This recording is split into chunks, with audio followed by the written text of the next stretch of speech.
Hey, 2 good hits. Shows that the tire is fully inflated. The valve stem is tight and secure. I do not feel or hear any air leaks coming from it.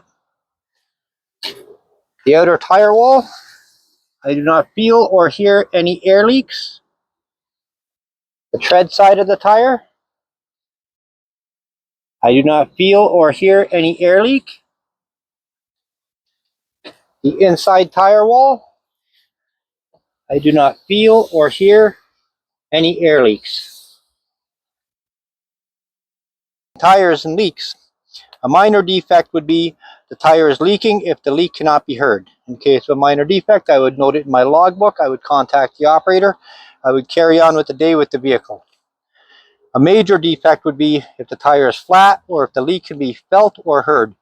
In the case of a major defect, I would note it in my logbook. I would contact the operator, and I would not drive the vehicle until this is corrected.